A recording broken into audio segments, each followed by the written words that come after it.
或音节表现更棒。 Advanced Studio Classroom is on the air.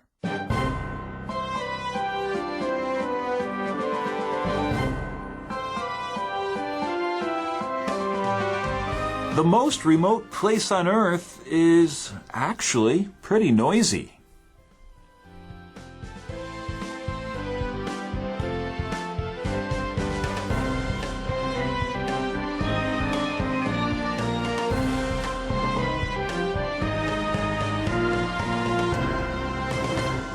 Hi friends, welcome to Advanced Studio Classroom. My name is Steve. Thanks for joining us today.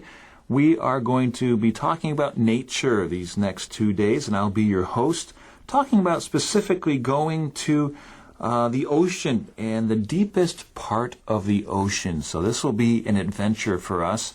And in the studio, we have Linda helping us. Linda, welcome. Thank you, Steve. I'm glad to be back, and we have an intriguing topic today to talk about. Ooh, intriguing is right. Albert, welcome. Thanks. Hi, everyone. It is intriguing, and the title is Making Deep Noises, and we're talking about sending a microphone down to the bottom of the deepest part of the ocean, but that is very cool in and of itself, but just the idea that there is part of this earth that is, like, we know more about the moon, really, than we do about our ocean. You know, there's still so much we don't know about what lives in the ocean and what's at the bottom of the ocean. We actually do know more about the moon and different parts of outer space. And it's surprising because the ocean is part of the earth. It's right here with us. You know? Right. I think, to be fair, though, the ocean is really, really big. It is, and that's one of the reasons why it remains so mysterious to us.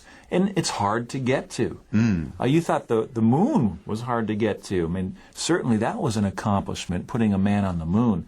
But it wasn't just until recently that we put a man at the deepest part of the ocean. Why is that so hard to reach? And we'll talk about that today, too. So we're talking about going to the bottom of the Mariana Trench, and that is a place over near Guam in the Pacific Ocean. If you have your magazines, you can turn to page 39. There's a little map there on the right-hand side.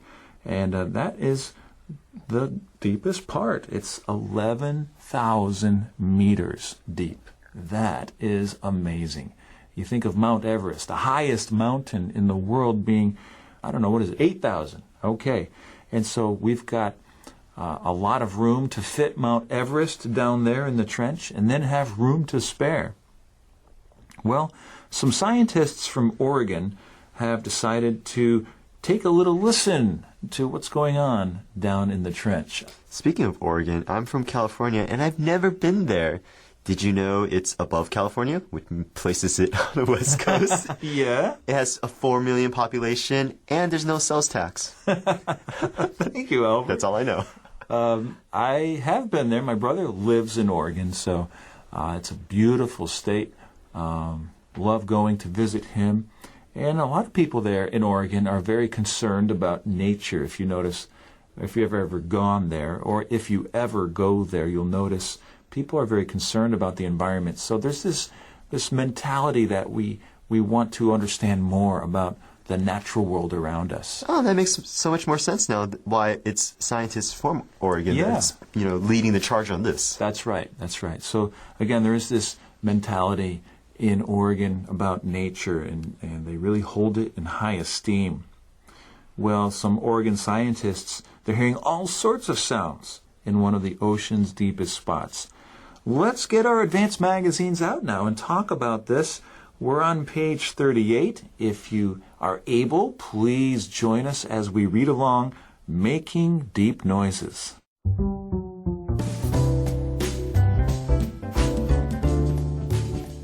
Making deep noises. Oregon scientists hear all sorts of sounds in one of the ocean's deepest spots. The deepest spot on Earth is a surprisingly noisy place. Scientists from Oregon discovered when they lowered a hydrophone almost 7 miles below the ocean's surface into the Challenger Deep.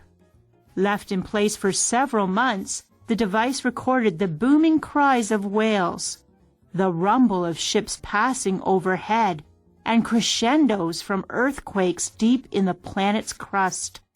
This should be one of the quietest places in the world, but it was a lot noisier than we expected, said Oregon-based oceanographer Robert Ziak, who led the project for the National Oceanic and Atmospheric Administration, NOAA. There really is almost constant sound from natural and man-made sources.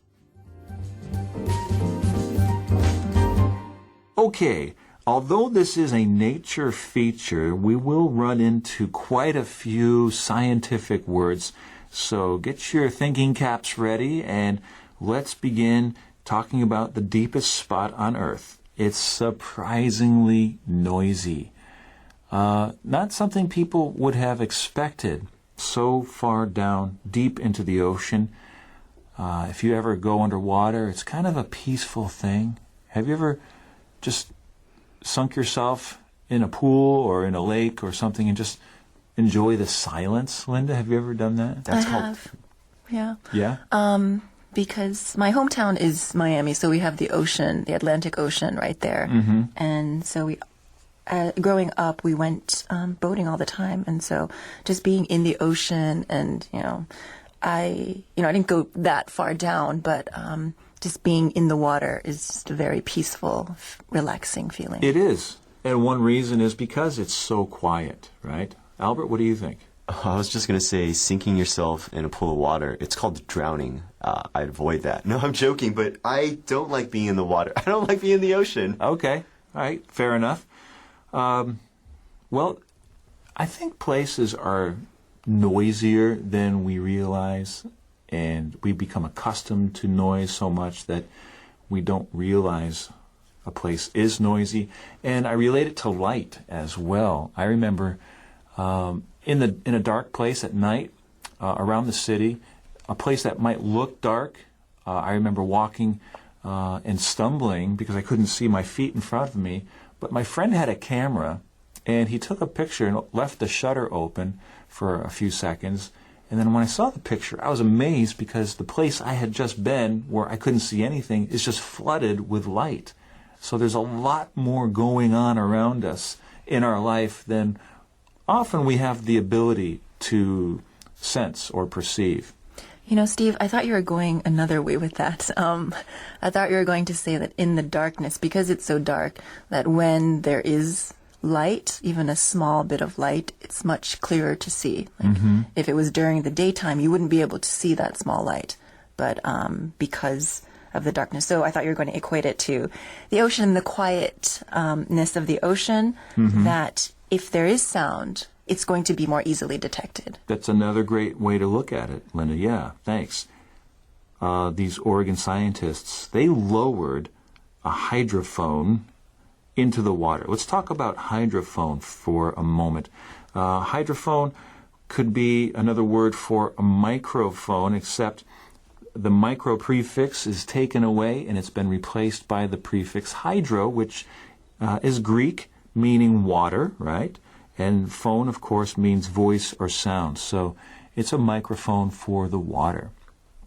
Almost 7 miles. Now, I apologize, friends, because this article was written in the United States. We see that it comes from the Seattle Times, and so there's a lot of different, there's no metric measurements, okay? So we're going to do a little conversion on the fly.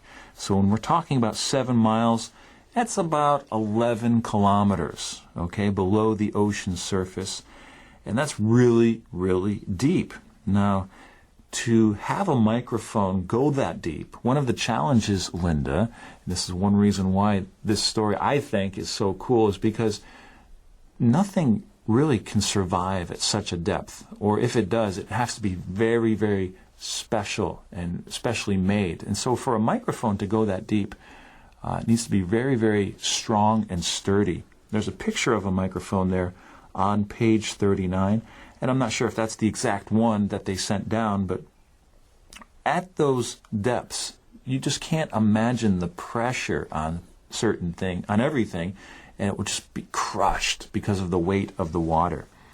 Well, where exactly are we on line 5? What is this place called, Albert? It's called the Mariana Trench. Mm-hmm. What's another word for it? Challenger Deep, right? Mm-hmm. And it's the deepest point in the Earth's seabed. And they've given it a name. So, line 6, take us there, Linda.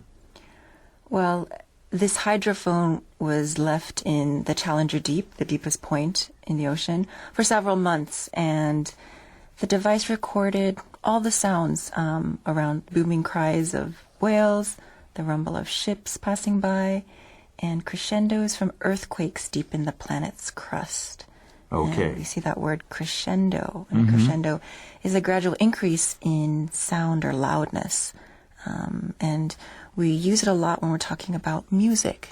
When we listen to a piece of music, there are parts where it increases and gets louder, and we call that a crescendo. Good, good.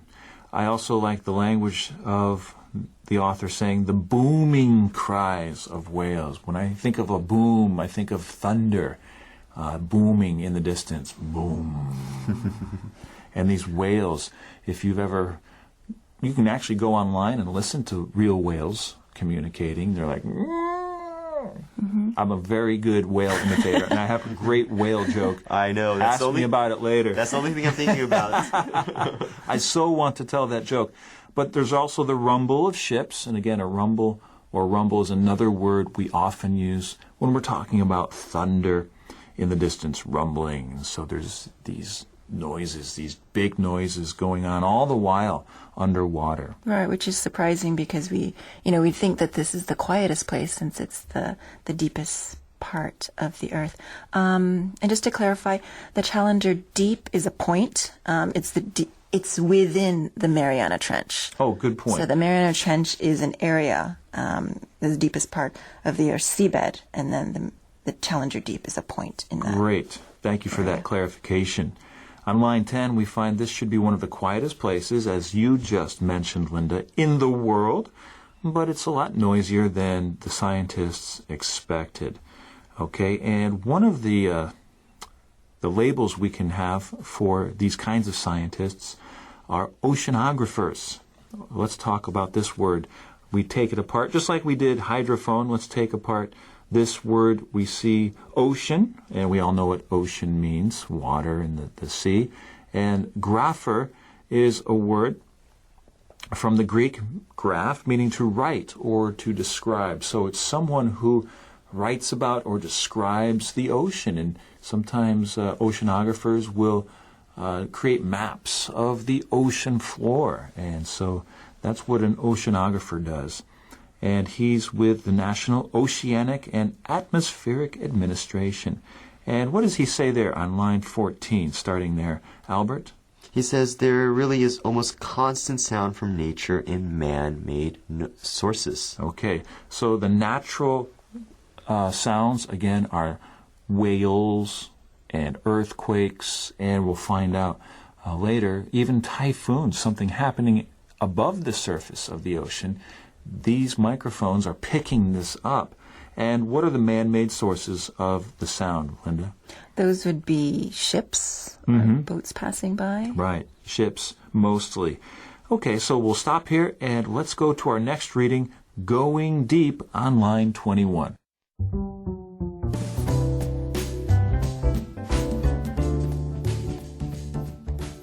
Going deep. Only a handful of vessels have ever penetrated the Challenger Deep, the deepest canyon in the fabled Mariana Trench near Micronesia. If Mount Everest were tucked into the nearly 36,000-foot chasm, it would still be covered by more than a mile of water. A few remotely operated vehicles and instruments have been deployed in the Mariana Trench, but Ziak said the recent recordings might be the first ever captured at such great depths. It's not an easy thing to do to get an instrument package to the seafloor, recover it from that depth, and have it survive, he said. Okay, why is the Mariana Trench, or the Challenger Deep specifically, so hard to get to, Albert? Because it's so deep. It's within a huge chasm. Okay, one of the problems with going down there is creating something that can sustain the pressures of such depths.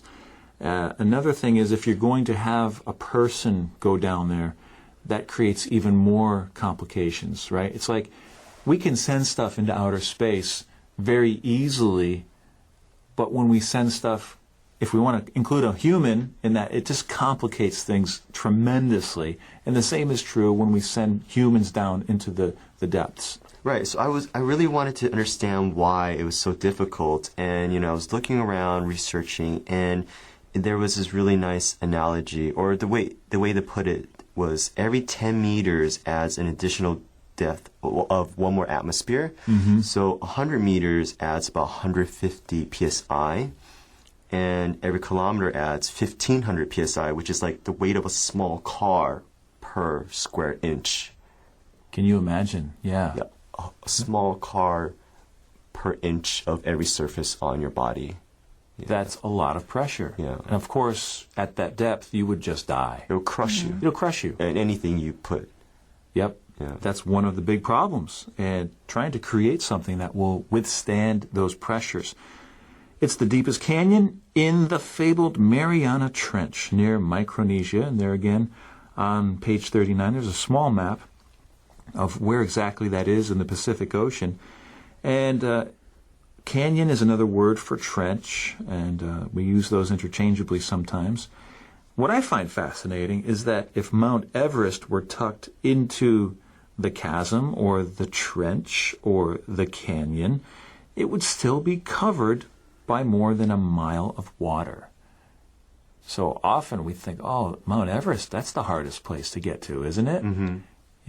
Climbing the top and reaching the top, which is certainly difficult, but we think, no, this Challenger Deep is even more difficult to reach.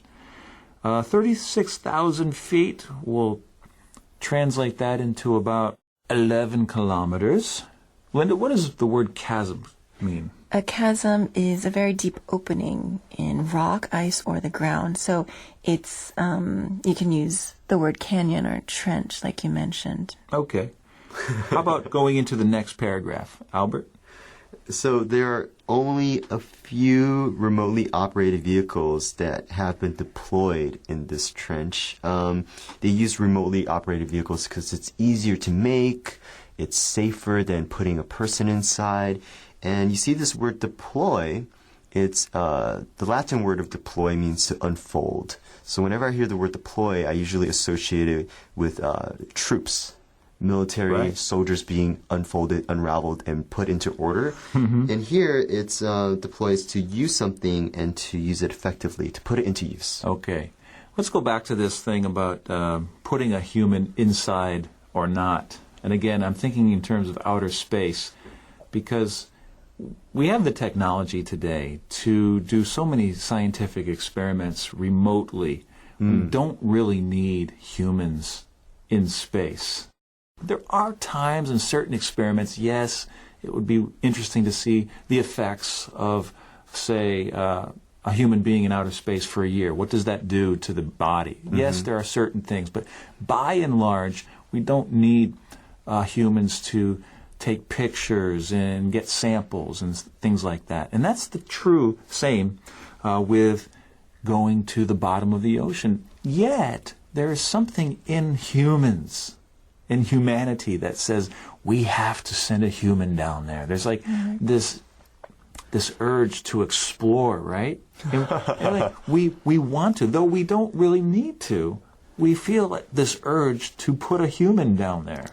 Maybe to claim or to conquer that area. I think you're right, Linda. I feel like I would view it from a different perspective. I think one of the reasons why space exploration has been advanced as far as it has been was because one of it was, going back in history, there was this Cold War with the USSR. They launched a satellite, and America was like, well, we're not going to let that stand by, so we're going to, put stuff into space. And then afterwards, it's like, well, let's kick it up a notch and let's put a man on the moon. Yep. So that's why there's so much resources being pushed into space technology. And I would argue space research is a worthwhile endeavor to be able to put people on other planets as a safety precaution. What you said, I agree with, but during the Cold War, putting a man on the moon, I think that was all motivated by pride and Ego. prestige and Right. ego. And I feel like that's similar to putting a man down there. There's like, let's claim it, as you said, Linda, let's be the first and stake our claim. And so there is some of that, I think. It's not easy to put a human down there. It's not easy to put an instrument package on the seafloor, then at all. recover it from that depth and have it survive. Not at all. I mean, like, if our viewers or listeners, our students, if they look at the little picture we have of the graph, submarines are super expensive to make, and they're millions of dollars, and they can't even reach the bottom of that trench. They can parts weight only. All right, let's finish up today's reading. We'll pick it up on line 11 and talk about a tricky descent.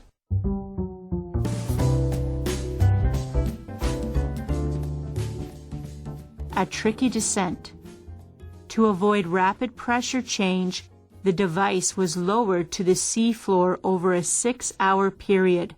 An anchor system also developed at the Marine Laboratory held the instrument in place, suspended about 20 feet above the soft bottom. The U.S. Coast Guard volunteered the Guam-based cutter Sequoia for the deployment mission in July 2015. The scientists returned to fetch the recorder in November, sending an acoustic signal that triggered a release mechanism and allowed the device to rise slowly to the surface. All right, friends, let's talk about the descent now. Trying to put this package, this microphone package, into the ocean, the deepest part of the ocean, is tricky. It's not easy. And so the oceanographers are lowering this device very slowly over a 6-hour period. In line 14, what do they do next, Albert? Well, after lowering it for such a long time, they want to be able to put it in place and leave it there so they can record all the sounds of the ocean. So an anchor system was developed at the Marine Laboratory, and they suspended it about 20 feet above the soft bottom. All right, that's about 6 meters. Okay, so it's just kind of floating there, 6 meters off the bottom of the deepest part of the ocean. Tell us what comes next. Linda? And the U.S. Coast Guard cutter, the Sequoia, they volunteered for the deployment mission in July, in the summer of 2015. And they had scientists return to fetch the recorder in November. Mm-hmm. And they sent an acoustic signal that triggered a release mechanism that allowed it to rise slowly to the surface. So just as how they deployed it into the water slowly, they had to raise it up slowly. Okay, and so they sent a signal, some kind of radio signal or some kind of sound signal to this device or mechanism, and then something was released, and then the whole package kind of slowly went up to the surface so that the scientists could then unlock it and find out what they found. Very, very cool going on here. I just love the science behind it, more so than what they would hear. I just think that's so cool that they had the ability to create this package that could survive those depths. I find that fascinating. It's really interesting how the retrieval process is simple. It's something like, hey, we're just going to trigger a remote radio wave, like you said, and the package will come back up. Yeah, very cool. Let's talk about cutter for a second. A cutter is a U.S. Coast Guard patrol boat, and so they're out in Guam, and so the U.S. government is helping the scientists with this, setting it up, and then retrieving it. So a very, very, very cool device, trying to record the ocean's deep noises. I remember there was another time where some scientists put this microphone down into this hollow canyon deep into the Earth's surface, and seeing what they could hear from the Earth. They heard some weird sounds. I mean, our Earth is making all kinds of groans and there's all kinds of activity going on inside our Earth and the Earth's surface and the Earth's crust. It's really, really active, yeah. No, that totally reminds me of how, like, I believe in high school or maybe even before that, you know, I was in science class and I learned, like, oh, beneath the surface of hard rocks, and it's not that thick of a layer, it's just molten lava that's spinning around. It just boggles the mind that, you know, it's just liquid, more or less, but really hot, really, really hot liquid. Yeah, and heavy liquid, too. It's like molten rock, right? Yeah. And again, there's so much we don't know yet about our own Earth, about the Earth's ocean, the Earth's crust. It's just amazing. We feel like in the 21st century that we've come a long way in exploring our world, but there's still a lot we don't know. Right, and I feel like, you know, Linda mentioned earlier, like, oh, it's probably one man's pride or ego to claim being the first to the bottom of the ocean, right? But in a sense, I feel like some good would be able to come out of this, where it's like people can appreciate how complicated our planet is, and, you know, maybe we can do more to protect it. Yes, indeed. Well, friends, we have a lot more to discuss about this topic. We hope that you join us tomorrow for day 2 of Making Deep Noises. Until then, we invite you to have a great day, and we'll see you tomorrow.